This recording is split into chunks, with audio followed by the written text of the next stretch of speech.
halo sahabat yang debak, bertemu lagi di sini channel Alpian dia atau Penita Praja atau Pelasang manggil gua apa?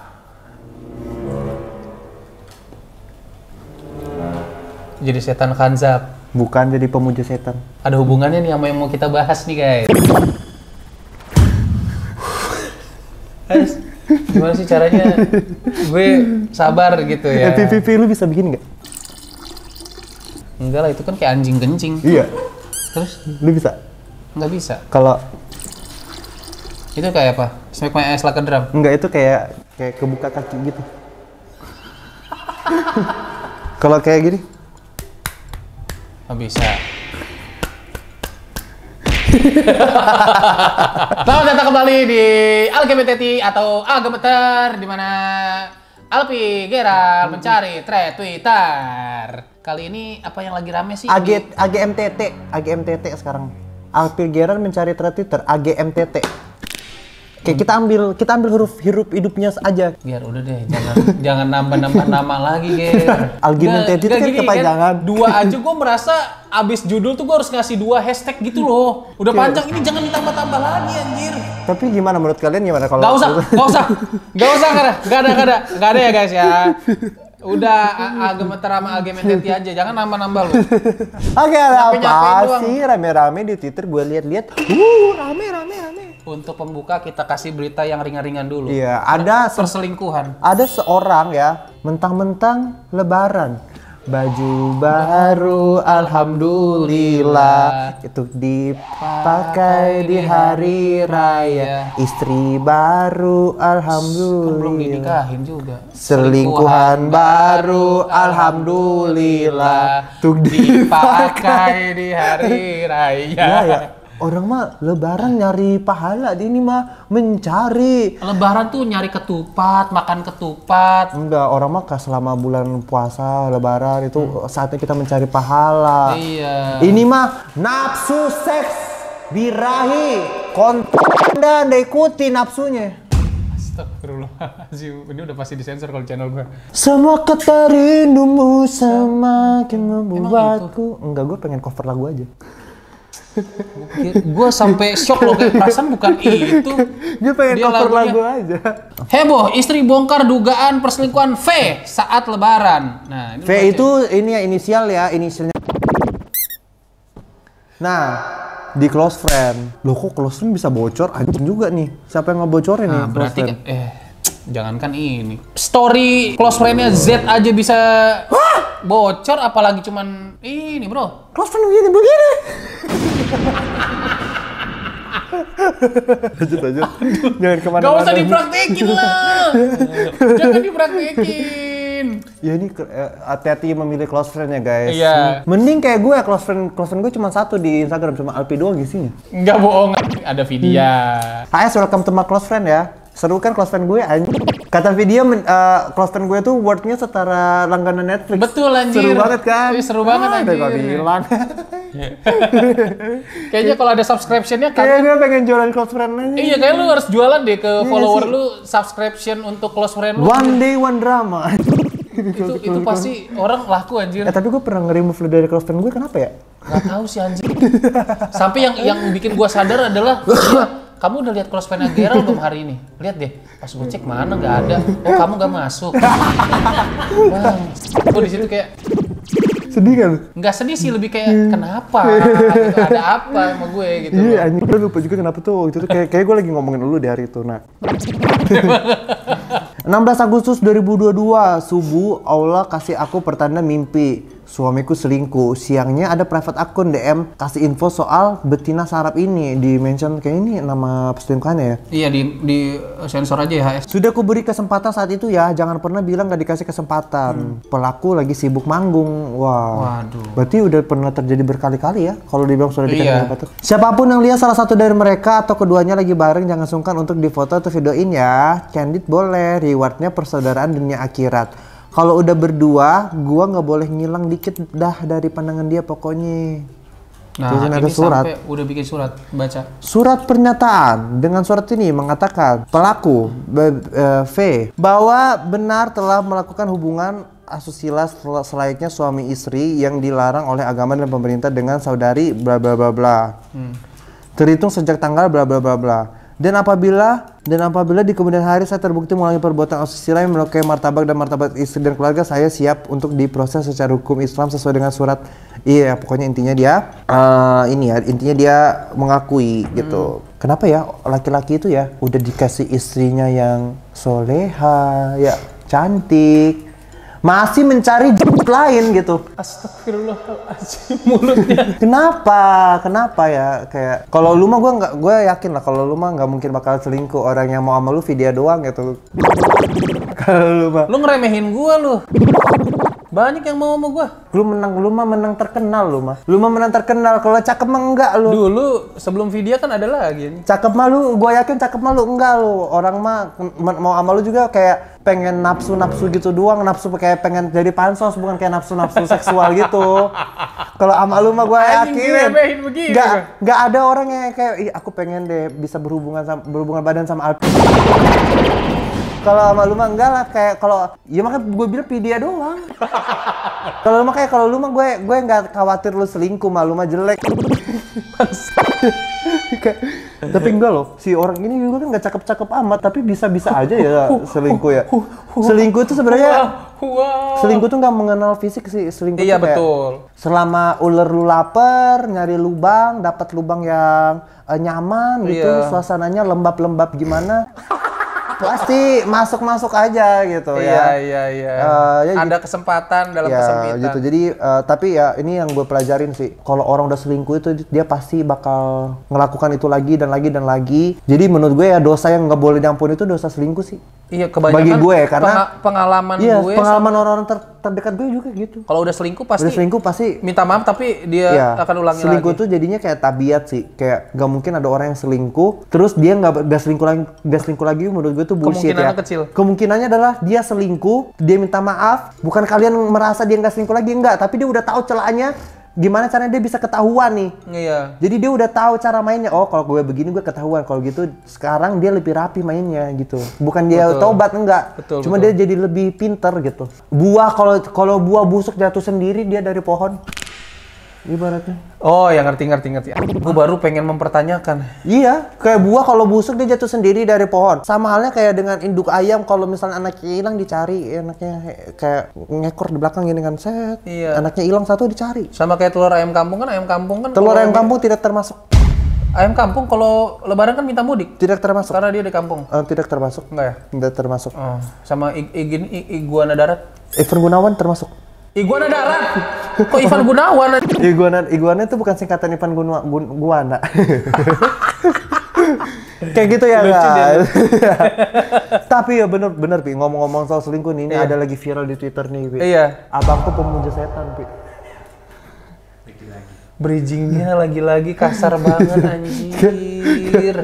Iya Pi, ini lagi rame banget ya. Kenapa kasar banget sih bridgingnya? Nggak ada hubungannya sama ngomong-ngomong soal selingkuh coy. Ya memang sebenarnya pembahasan utama hari ini adalah itu ya. Ya ini ada thread lagi rame di Twitter yang retweet sampai 34.000. Jadi buat kalian misalnya kalian males, kita baca sama-sama aja ya ini. Betul. Karena mungkin siapa tahu ke depannya cerita ini jadi viral, diangkat jadi film. Betul. Kalau cerita ini diangkat jadi film, video ini bakal naik lagi. Betul. Yeah. Asli. Iya, asli, gitu. betul. Jadi adalah investasi. Kita bikin konten ini sebenarnya investasi. Kita sekarang masuk ke cerita Abangku Pemuja Setan. Kasih bumper dong. Abangku Pemuja Setan.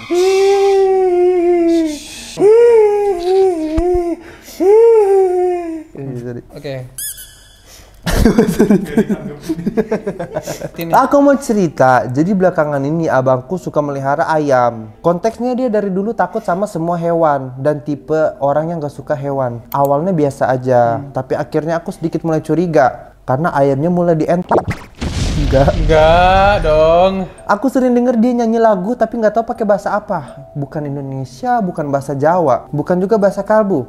Dia bernyanyi seperti ini. You think I'm pretty without any makeup on. Ger, nggak ada itu Ger. Udah sih. Nggak, dia abangku suka nyanyi pakai bahasa Indonesia. Itu Teenage Dream ya? Itu Teenage Dream ya? Baru nyadar gue tiba-tiba. Lirik apa ya? Gue sambil mikir, oh Teenage Dream anjir. Bahasa Indonesia bukan, bahasa Jawa bukan. Makin takutlah aku. Nah, puncaknya aku ngadu ke orang tuaku. Aku ngadunya pas di mall, pas abangku nggak ada. Awalnya aku bilang, "Mah, pernah denger nggak suara abang nyanyi-nyanyi tengah malam?" Mamaku respon, "Nggak denger." Terus papaku respon, "Oh iya bapak dengar dia nyanyi You think I'm pretty." Mungkin yang kedua lucu. Enggak juga. Dan tiba-tiba mata mama dan papaku berubah jadi putih selama berapa menit. Berubah jadi putih set, kayak di film-film horor ya. Dan setelah itu balik normal lagi matanya dan mereka lupa kalau aku tadi lagi nyeritain tentang abangku. Seolah mereka diapa-apain gitu sama makhluk halus. Dan pas pulang ke rumah, aku dengar kabar bahwa tetanggaku meninggal. Literally di samping rumahku. Dan juga ayam yang dipelihara abangku juga ikut hilang. Please, menurut kalian ini cuma kebetulan atau gimana? Nah, ini awalnya di manifestnya seperti itu. Terus muncullah lagi dia membuat thread menceritakan lebih detail. Betul, si sendernya, bukan sendernya, temennya si sender yang mengalami ini. Ah, temennya sender? Iya kan, memang ini sendernya lagi nyeritain temennya. Oh gitu, oh berarti jatuhnya kayak ini nih, kayak Simple Man ini mah ya. Halo semuanya, aku Nur, sender Konvo MS. Enggak, nadanya kayak gitu, Ger. Halo semuanya. Halo semuanya, aku Nur, sender Konvo MS. By the way, aku pakai nama samaran ya. Ya, nama aslinya bukan Nur. Nama aslinya bukan Nur, lebih ke Nir. Dan make akun baru karena nggak mau identitas aku keungkap. Di sini aku mau ngelurusin kejadian abang. Oh, ini dia langsung. Dia langsung yang ngalamin ya. Di sini aku mau ngelurusin kejadian abang aku. Lebih tepatnya aku bakal nyeritain detail dari sudut pandang aku. Ya, kita mulai ya guys. Mau pakai bercanda nggak usah? Nggak, jangan aja. Ya kalau gitu aku bercandanya dari sekarang aja deh. Ikan apa yang jatuh? Ikan apa? Ikan kepleset. Gue juga punya. Iya, apa? Apa yang dikatakan musang ketika dia dibohongi? Sial aku tertipu. Salah. Apa? Labu siam. Labu siam. Kejadian ini bermula dari Februari 2023. Aku aja yang cerita nih. Oh ya udah. Biar pakai suasana-suasana ya. Musik. Salah musik KS. Kejadian ini bermula dari Februari 2023. Wah, masih ini banget ya, masih baru banget ya. Kayak YouTuber gede gitu ya. Iya, kayak YouTuber. Shit about to go. Shit about to go down. Kalau Hiro Tada gimana? Kalau Hiro Tada, hai semuanya, apa kabar gitu. Kejadian ini bermula dari Februari 2023. Ini berarti baru. Ini bulan apa?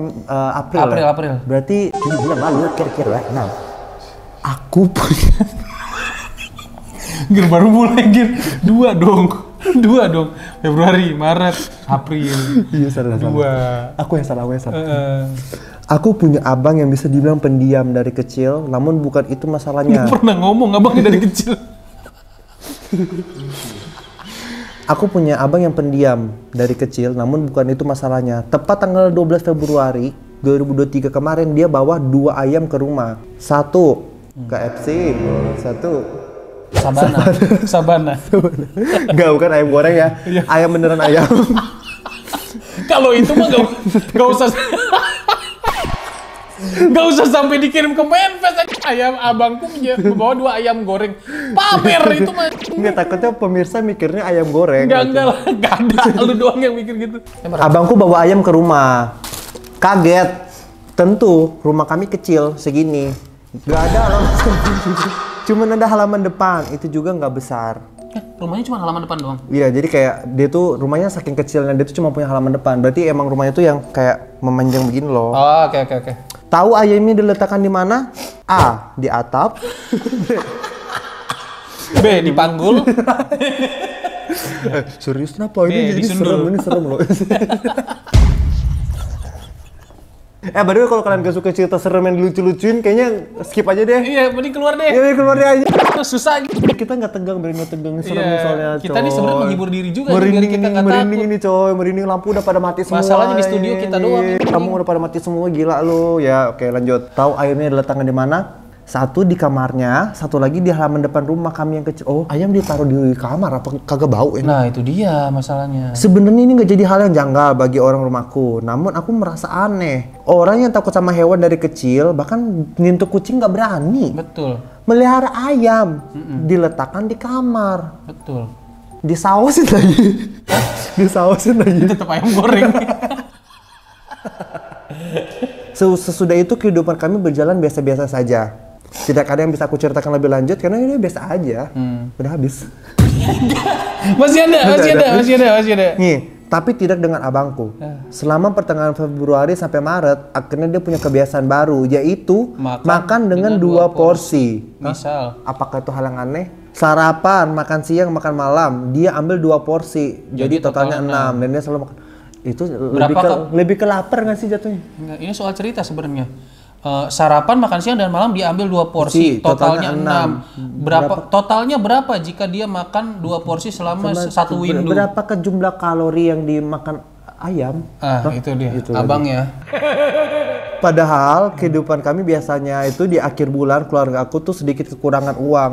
Namun abangku tetap maksa buat makan 2 porsi selama hampir sebulan. Selama sebulan itu aku nggak berani natap wajahnya karena ya takut aja gitu. Tapi ini menurut gue masih belum aneh karena ya udah mungkin emang orang lagi lapar gitu ya. Iya. Ada katanya juga orang yang kalau lagi kesurupan gitu makanan lebih banyak karena yang dia makanin di tubuhnya tuh untuk 2 orang. Oh gitu. Iya. Ada mitos-mitos kayak gitu. Posisi kamar aku dan abangku sebelahan. Nah, tiap malam aku selalu dengar abangku nyanyi, tapi bukan pakai bahasa Indo ataupun bahasa Jawa. Bahasa aneh, guys. You think I'm pretty? Jangan, udah. I'm beautiful in my way. Tunggu kata. Tunggu ada. Tapi namun bukan bahasan dibuat-buat gitu. Aku sempat nulis liriknya yang ku ingat gini. Takut sih ngomongnya. Jangan. Takutnya mantra. Iya. Ya, aku nggak mau ngomong ya. Takutnya mantra kan kalau mantra kayak. Tadi udah baca. Kayaknya kalau baca nggak apa-apa deh. Iya. Kalau diucapin kayak jen. Jangan. Sumpah merinding sih. Ditampilin aja. Merinding. Ditampilin aja set. Kalian buat baca boleh. Kalau diteriakin jangan, takutnya kejadian. Karena aku percaya sebuah kata-kata itu bisa menjadi mantra ya. Aku orang percaya sebuah kata-kata itu bisa menjadi mantra. Karena kisah Tanah Jawa tuh di bukunya tuh dia banyak tulis mantra-mantra dan itu bener-bener orang ngerasain habis baca mantranya. Ada yang kayak badannya berat, 100 kilo berarti. kakinya kesemutan, kolesterol naik, asam urat. Itu memang harus jaga kesehatan. Stroke ringan gitu. Setelah itu ya udah biasa aja lagi. Gak tau juga mungkin karena aku udah terbiasa, tapi hasrat ingin mengadu ke orang tuaku ini sudah tak bisa aku bendung.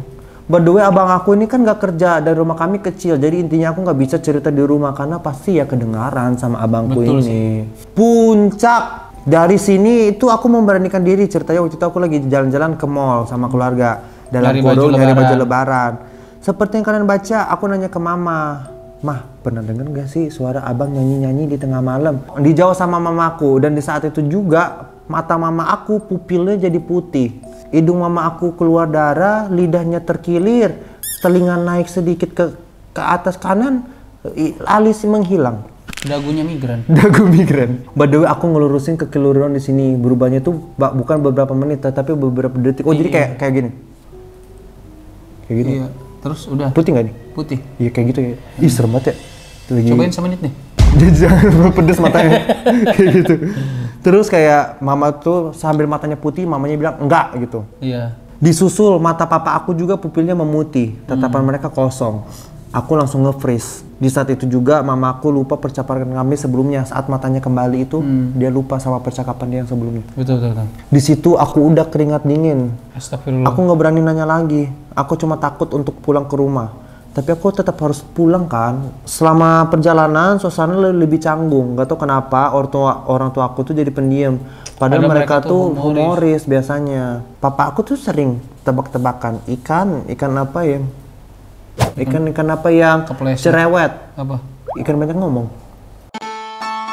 Nah lanjut, ceritanya udah nyampe rumah nih sekarang. Dan ternyata tetangga aku meninggal. Tetangga sebelah rumah, persis banget sebelah rumah. Yang meninggal cewek, masih SMA. Di saat itu juga ayam abangku yang di kamar ikut hilang. Dan ada hal yang lebih menakutkan lagi. Oh, ini lanjutannya. Tadi kan cuma berhenti sampai di sini ceritanya. Iya. Di situ aku ngelihat wajah abang aku yang selama ini aku hindari. Dia berdiri di depan mukaku, ngelus kepala aku, pakai tangannya sambil natap, pakai pandangan kosong. Gak lama dia senyum. Ih, anjir. Serem banget. Merinding loh.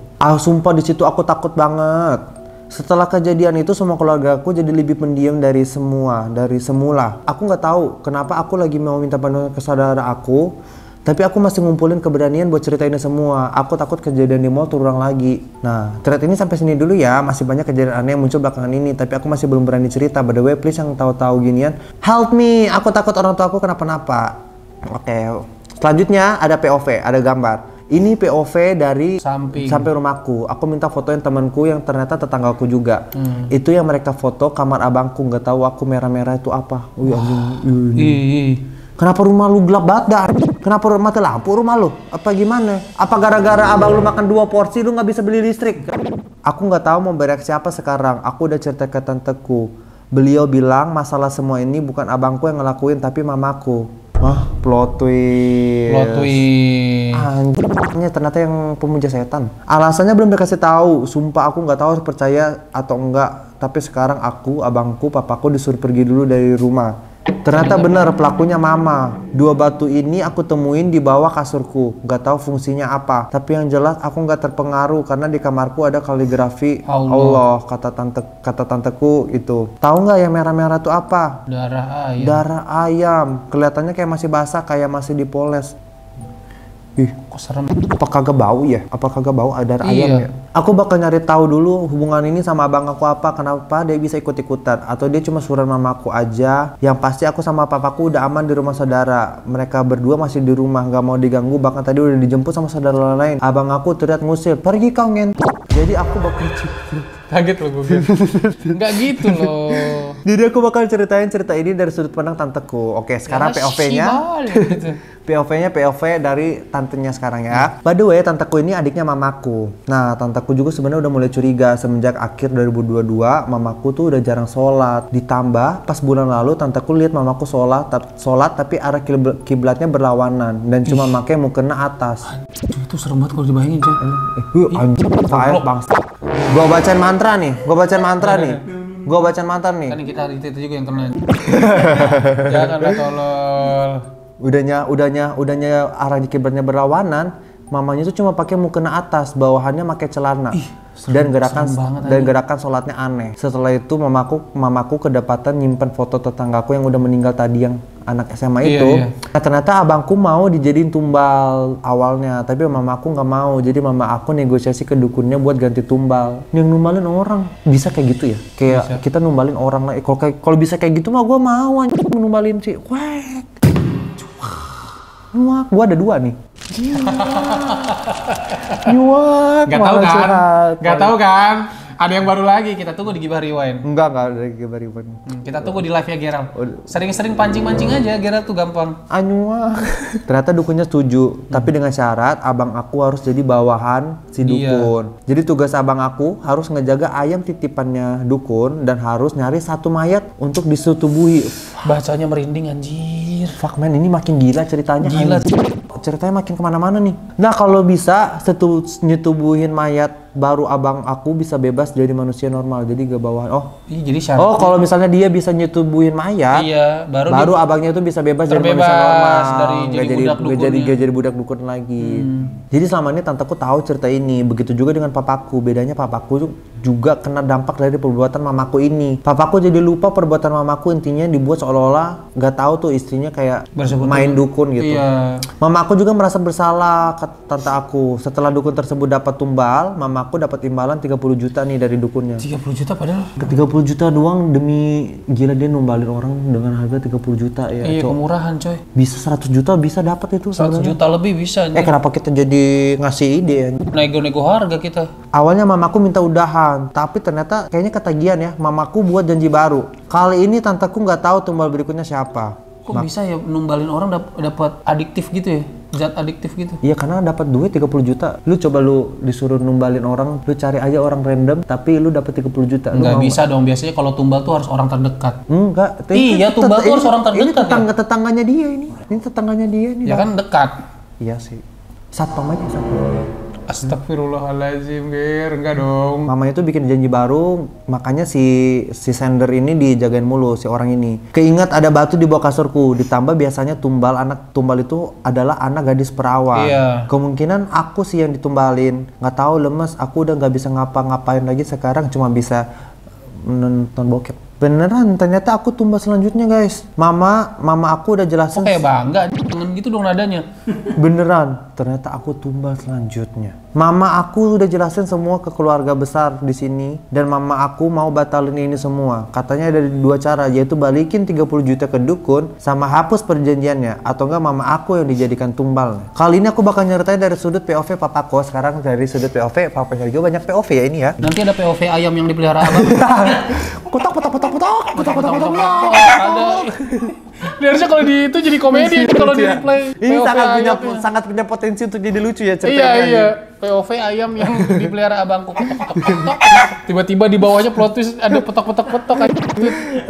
Lanjut. Papaku sebenarnya udah nolak ketika mamaku tuh izin buat minta hal seperti ini, tapi mamaku bodoh amat. Di situ papaku diancam kalau misalnya ikut campur atau nyeritain ini ke anak-anak, dia bakal dijadiin bawahan dukun seperti abangku. Papaku juga sering ngalamin hal mistis setelah mamaku jadi begini. Suatu hari mamaku ngunci pintu kamar dan papaku mau masuk kayak untuk istirahat gitu kan. Karena nggak dibuka, papaku ngintip dari bolongan pintu. Dan dia melihat, papaku melihat sosok bertubuh besar, hitam seperti genderuwo, tapi kali ini badannya terbalik. Kira-kira seperti ini, cuma versi lebih besar. Sosok tersebut ngejilatin tubuh mamaku. Lebih tepatnya kaki mamaku, dan mamaku memakai mukena, tapi mukena tersebut juga terbalik. Wah, mukena terbalik itu gimana? Terbalik mukena itu kayak terbalik kan cuma mukanya doang begini. Mukanya justru ketutupan. Mukanya ketutupan, belakangnya yang terbuka. Iya. Serem gak? Iya serem sih kalau dibayangin. Malah lebih serem cerita ini dari kancap ya. Wow. Jadi muka mama aku nggak kelihatan karena posisi bolongan tersebut di belakang. Oh benar, di belakang kepala mamaku. Di situ papaku kaget dan papaku ngira dia kayak berhalusinasi. Namun besoknya dia pulang ngalamin hal itu. Ketika malam mamaku nggak ada, papaku istirahat di kamar dan ada yang ngetok-ngetok pintu. Tok.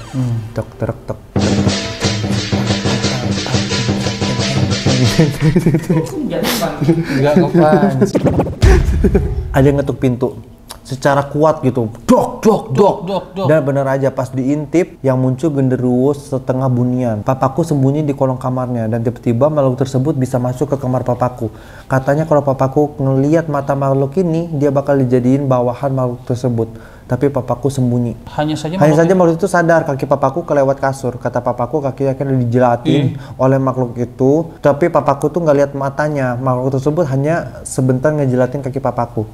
Banyak yang bingung perihal hadiah tumbal yang begitu kecil kok hanya 30 juta. Betul, aku juga bingung.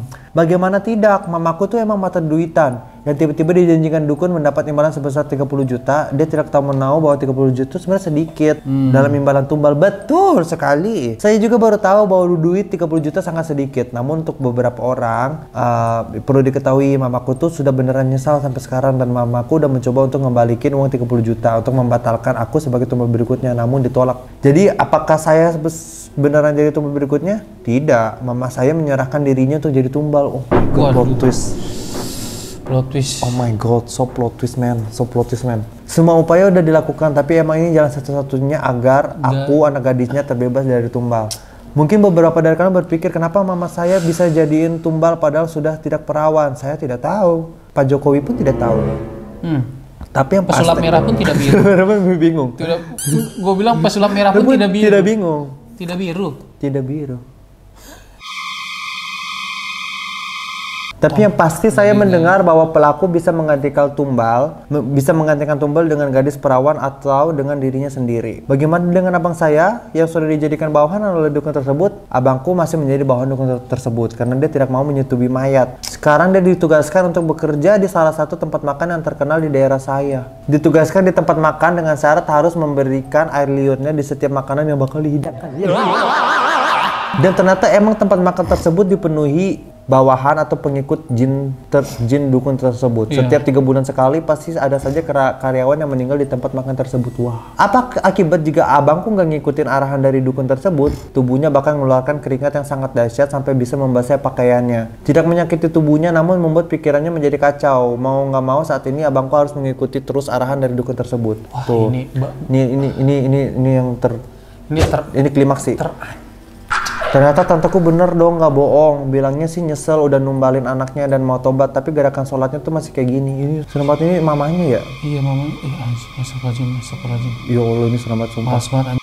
Sumpah gue malas banget. Terus gelap-gelapan gitu lagi. Gelap-gelapan gitu. Nah, udah sih habis ceritanya guys. Dan ini tuh terakhir update 4 hari yang lalu. Karena emang kayaknya ini tuh kayak lagi ini banget ya, kayak lagi baru banget gitu. Mungkin beberapa bulan ke depan dia bakal update lagi. Kalau nggak update berarti dia sudah jadi tumbal ya. Ya seperti itu. Oke, tanggapan ceritaku seru sih. I could see this as a horror movie. Iya bisa jadi ini jadi kalau jadi diangkat jadi horror movie gila sih. Kayak maksudku kayak horror movie sekarang, film horor sekarang itu ya selalu ceritanya kayak tentang pesugihan tumbal lagi. Tapi ini juga tentang tumbal. I know, cuman kayak ada satu elemen di cerita ini yang menurut gue serem banget, itu adalah elemen gerakan sholat yang aneh. Itu menurut gue serem banget sih. Kayak entah kenapa video itu adalah video paling horor yang pernah gue nonton. Kayak kalau dibandingkan dengan semua film horor yang gue nonton selama ini tuh, iya, itu horor banget loh ini. Sumpah horor banget. Kayak lu bayangin kalau ngeliat orang sholat tapi kayak gitu gerakannya, iya amit-amit deh. Lagi-lagi ya, kalau cerita di internet itu kepercayaannya tuh kayak maksudnya kayak bukan kepercayaannya sih, apa sih kayak tingkat trustnya itu ya nggak tahu ya. Nggak tinggi sih ya. Diragukan kadang 50-50 lah. Iya 50-50 sih. Sama kayak cerita KKN atau Seudino. Bagi gue tuh menurut gue kayak cerita yang nggak masuk akal tapi ya seru, buat seru-seruan ya oke gitu sih. Iya. Jadi kayak sebagai orang kayak kalau misalnya ternyata ini kejadian sungguhan ya. Iya, kita turut bersimpati lah. Turut bersimpati lah atas apa yang menimpamu. Nur, ya, semoga nama palsu ya. Semoga semua hal baik-baik saja. Iya, semoga Nur sehat selalu dijaga ya. Semoga kita bisa terus melihat update Nur. Kalau kita terus melihat update dia kan berarti dia baik-baik saja. Gitu kan. Aku bisa bilang cerita ini seru banget sih. Seru banget anjir. Seru banget, top. Gua kebayang ini kalau dijadiin film horror movie sih top banget sih ya. At least kalau nggak dibeli ceritanya jadi inspirasi buat horror movie sih kayaknya betul, ya. Bisa jadi gitu ya. Ya begitulah ya guys. Kalau kalian juga punya misalnya kayak bukan kasus sih, thread apa nih yang lagi rame dan kalian males ngikutinnya dan ingin kita emang investigasi, silakan DM gua silakan DM Alpi atau tulis email di kolom komentar ya. Yaudah ya, overall seru hari ini. Iya. Keren.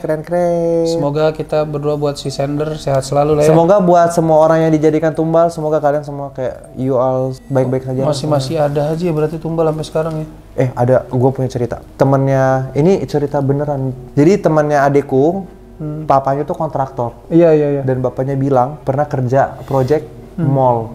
Iya. Dan di tiang mall itu ada orang dicor hidup-hidup.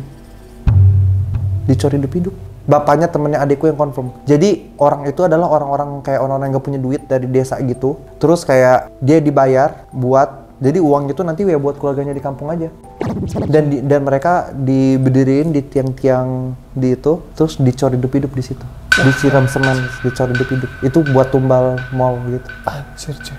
Dan itu kalau yang ngomong orang lain itu ya urban legend, gue nggak percaya gitu. Tapi ini yang ngomong adikku langsung gitu loh, dan itu emang teman baiknya dia yang sering baku bawa, sering jalan. Bahasa Palunya keluar. Kontraktor gitu bapaknya emang kerjanya, dan gue ternyata emang di Indonesia tuh yang kayak gitu-gitu tuh masih ini ya, lumrah gitu. Dan itu sebenarnya urban legendnya di kota tersebut itu udah lumayan well known gitu lah. Ya udahlah kayak sebenarnya ini gue juga kenapa gue takut sama gerakan sholat aneh. Lu cari aja di YouTube, di TikTok tuh banyak tuh gerakan sholat yang aneh-aneh gitu. Ya, kayak gitu ya. Gue lebih takut sama itu anjir daripada nonton film horor. Karena melihat hal yang tidak lumrah itu lebih menakutkan menakutkan serius. Kayak misalnya kayak kalau lu tahu Serbia ada yang lagi rame juga Serbian Dancing Lady iya. Yang tiba-tiba di tengah malam, di tengah jalan ada orang nari-nari. Iya. Melihat hal yang tidak lumrah itu, efek creepy-nya itu somehow lebih menakutkan daripada kita melihat video penampakan hantu. Betul. Karena itu lebih nyata, lebih bisa terjadi gitu. Kita misalnya tidak menutup kemungkinan kita keluar ke jalan ini ya, di tengah jalan kita melihat ada orang gila nari-nari tengah jalan di bawah lampu. Betul. Lebih bisa kita lebih bisa kita alami daripada ketemu hantu lah gitu. Iya, tapi gue kalau ketemu yang kayak gitu di tengah jalan ya gue tabrak aja sih. Yaudah lah guys ya, sekian dulu ya. Ingat komentar-komentar di tweet dan ingat buah jatuh tidak jauh dari pohonnya. Sampai ketemu di thread berikutnya. Dadah.